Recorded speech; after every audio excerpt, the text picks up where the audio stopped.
ओम शांति। तो आज बाबा ने कहा है, मीठे बच्चे, तुम रूहानी सोशल वर्कर हो। तुम्हें भारत को स्वर्ग बनाने की सेवा करनी है, दुखधाम को सुखधाम बनाना है। प्रश्न है, संगम पर तुम ब्राह्मण बच्चे किस बात में बहुत ही तीखे बन जाते हो? उत्तर, सभी मनुष्यात्माओं की मनोकामना पूर्ण करने में अभी तुम एक्सपर्ट बने हो। मनुष्यों की कामना मुक्ति और जीवन मुक्ति पाने की है, वो तुम्हें पूर्ण करनी है।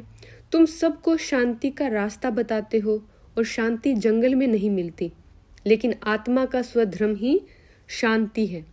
शरीर से डिटैच हो, बाप को याद करो तो सुख शांति का वर्षा मिल जाएगा। गीत है, मुखड़ा देख ले प्राणी। ओम शांति।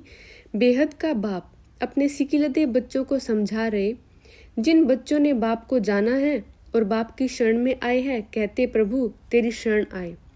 शरण मिले तब जब भारत में बाप आए और बच्चों को समझाए। भक्त भगवान की शरण में आते हैं क्योंकि यहाँ सब दुखी है, भारत दुखधाम है। एक दो को दुख देते रहते हैं। बाप ने समझाया, यह तुम्हारी हंस मंडली है, यहाँ पावन बच्चे बिगर कोई आ नहीं सकता। बाप समझाते हैं, बच्चे, पावन भारत को सुखधाम कहा जाता है और कोई खंड को सुखधाम नहीं कहेंगे। भारत ही सुखधाम और भारत ही दुखधाम बनता है। भारतवासी बहुत दुखी है क्योंकि पतित है, परंतु यह बात उन्हें कोई समझाते नहीं। बाप समझाते हैं, सन्यासी पावन है, घर बार छोड़ते हैं, परंतु खुद भी गाते हैं, पतित पावन सीताराम। अभी तुम आए हो पतित पावन बाप के पास, जो एक ही परमपिता परमात्मा है, वही सारी दुनिया को पावन बनाते हैं। मनुष्य को पावन बना ना सके, यह है ही पतित दुनिया। कोई भी पावन नहीं। कहते भी हैं, हे परमपिता परमात्मा, फिर कह देते ईश्वर सर्वव्यापी है, शिवोहम तत्त्वम। सब बेचारे बाप को भूले हुए हैं। जैसे मनुष्य शराब पीते तो भले वह दिवाला मारा हुआ हो तो भी शराब एकदम से नशा चढ़ जाता है, वैसे ही मनुष्य को यह पता नहीं पड़ता कि विकार ही पतित बनाते हैं। तब तो सन्यासी भी पावन बनने के लिए घर बार छोड़ते हैं, परंतु वह है निवृत्ति मार्ग। यहाँ बाप आए हैं, जो आधा कल्प से दुखी है वह आकर शरण लेते हैं। दुखी करने वाली माया है, 5 विकारों के महारोगी है। मनुष्य को रावण ने बिल्कुल असुर बनाया है। जब बिल्कुल दुखधाम बन जाता है तब फिर बाप आकर सुखधाम स्थापन करते हैं। तुम हो रूहानी सोशल वर्कर। तुमसे बाप सेवा कराते हैं कि बच्चे, तुम इस भारत को स्वर्ग बनाओ। सारा मदार योग पर है। योग में कोई 7 रोज अच्छी रीति रहे तो कमाल हो जाए। ऐसे कोई योग में मुश्किल टिक सकेंगे। घर याद आएगा, मन भागता रहेगा। 7 रोज मशहूर है। गीता भागवत ग्रंथ का पाठ भी 7 रोज करते हैं। यह रस्म रिवाज इस संगम युग की ही है। 7 रोज भट्टी में रहना पड़े, किसी की भी याद ना आए, एक बाप के साथ योग लगा रहे। 7 रोज इस एक रस अवस्था में रहना बड़ा मुश्किल है। तुम बच्चों के यादगार भी यही हैं। तुम अभी झाड़ के नीचे बैठकर राजयोग की तपस्या करते हो।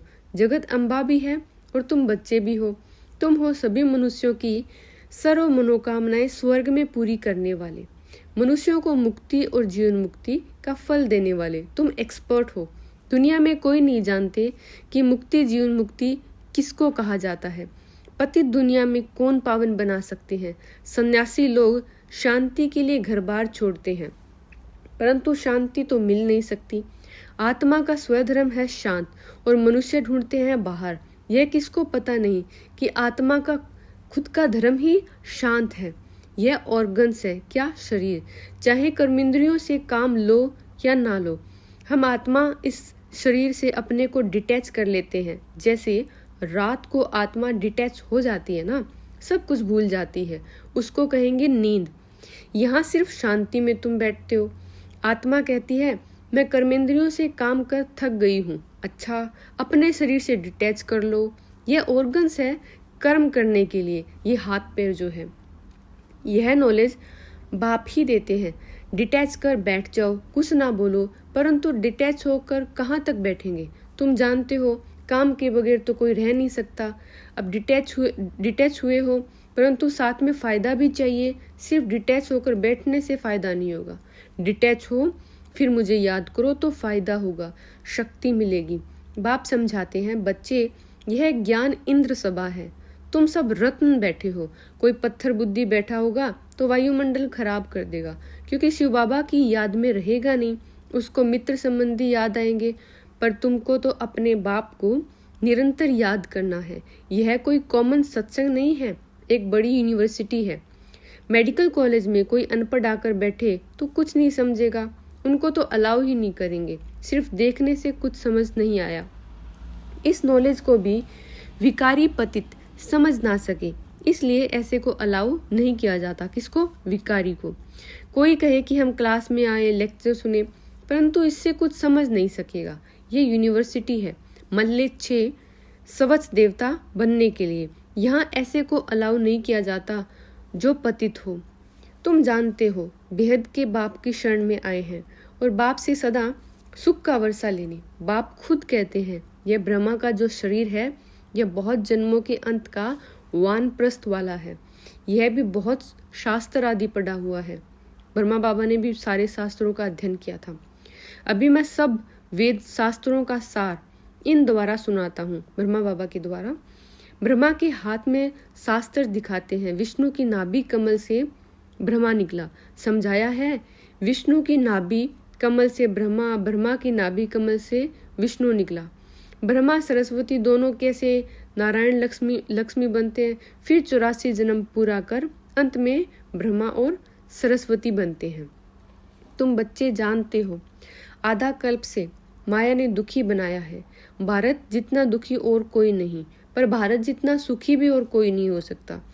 बाप कहते, देवी देवता धर्म तो पराये लोप होना ही है। तब तो मैं आकर फिर से नया धर्म स्थापन करूं, और बरोबर ये स्थापन हो रहा है। तुम बच्चे आकर बाप से वर्षा ले रहे हो। जानते हो स्वर्ग में कौन राज्य करते हैं? बचपन में राधे कृष्ण, वही फिर लक्ष्मी नारायण बनते हैं। अब तो बाप आया हुआ है, भिन्न भिन्न नाम रूप से लक्ष्मी नारायण पढ़ते हैं। रावणपुरी से तुम सबको निकाल नैनों पर बिठाकर सुखधाम ले जाता हूँ। मैं तुम बच्चों को स्वर्ग तक पहुँचाने आया हूँ, फिर इस पुरानी दुनिया का विनाश हो जाएगा। लड़ाई की बात भी शास्त्रों में है, परंतु समझते कुछ नहीं। यह दादा भी बहुत शास्त्र पढ़ा हुआ था। ब्रह्मा बाबा की बात हो रही है। अब बाबा कहते हैं, इन सब को छोड़कर सिर्फ मामेकम याद करो, मैं ही सबका सद्गुरु हूँ। कंसपुरी कलयुग को, कृष्णपुरी सतयुग को कहा जाता है। अब तुमको रावणपुरी से रामपुरी या कृष्णपुरी में ले चलता हूँ। चलेंगे सुखधाम कृष्णपुरी में। गाते भी हो ना, भजो राधे गोविंद। सन्यासी जन्म लेकर फिर घर बार छोड़ते हैं पवित्र बनने लिए, और तुम्हारा 21 जन्मों के लिए यह एक जन्म का संन्यास होता है। कब? संगम युग में। वह कोई 21 जन्म पवित्र नहीं होते हैं। कौन? सन्यासी। वह पहले तो विकारियों के पास जन्म ले पतित बन जाते, फिर पवित्र बनने के लिए घर बार छोड़ते हैं। तो वो कौन हुए? रजोगुणी सन्यास। बाप कहते, मैं नॉलेजफुल हूँ, ब्लिसफुल हूँ, मेरे में ही फुल नॉलेज है। सूक्ष्म वतन, मूल वतन, स्थूल वतन और सृष्टि के आदि मध्य अंत की फुल नॉलेज मैं तुम बच्चों को देता हूँ, और जिससे तुम फूल बनते हो। देवी देवताएं हैं ही फूल। तुम बच्चे बाप की गोद में आए हो, जानते हो हम श्रीमत पर चल फिर से राज्य भाग्य लेते हैं। यह हार जीत का खेल है। माया से हारे हार है, माया से जीते जीत है। तुम सर्वशक्तिमान बाप से योग लगाकर शक्ति लेकर माया पर विजय पाते हो। समझते हो हमारा 84 जन्मों का ड्रामा अब पूरा होता है। बाप आते ही हैं दुखधाम और सुखधाम के संगम पर। कलयुग अंत है दुखधाम, और सतयुग आदि है सुखधाम। दुखधाम को बदल सुखधाम में बाप ही तो बिठाएंगे। इतनी सी समझ की बात है। यह पढ़ाई पवित्रता के बगैर कोई पढ़ ना सके, इसलिए यहाँ पतित को नहीं बिठाया जाता। समझाना है, तुम आधा कल्प के महारोगी हो। माया ने महारोगी बनाया है, इसीलिए पहले भट्टी में रखा जाता है। तुम बच्चे हर एक के ऑक्यूपेशन को जान गए हो। शिव के मंदिर में जाएंगे तो समझ जाएंगे यह बाबा गति सदगति दाता है। सबसे बड़ा तीर्थ भी है भारत। बाकी पानी गंगा तो पतित पावनी है नहीं, वह तो पहाड़ों से निकली है, उसको पतित पावनी कैसे कहेंगे? इसको अंधश्रद्धा कहा जाता है। मनुष्य क्या क्या करते रहते हैं, गाते हैं, मनुष्य जैसा दुर्लभ जन्म है नहीं। सो दुर्लभ जन्म तुम्हारा अभी का है। कौन सा? जो संगम युग में है, जबकि बाप आया हुआ है। यह तुम्हारा अमूल्य जन्म है। तुम पवित्र बन भारत को स्वर्ग बना देते हो। इसलिए शिव शक्ति भारत माता गाई हुई है। तुम जानते हो बाबा पवित्रता की मदद से भारत तो क्या सारी दुनिया को पवित्र बनाते हैं। जो पवित्रता की अंगुली देते हैं, मन मना भव रहते हैं, वही मददगार हैं।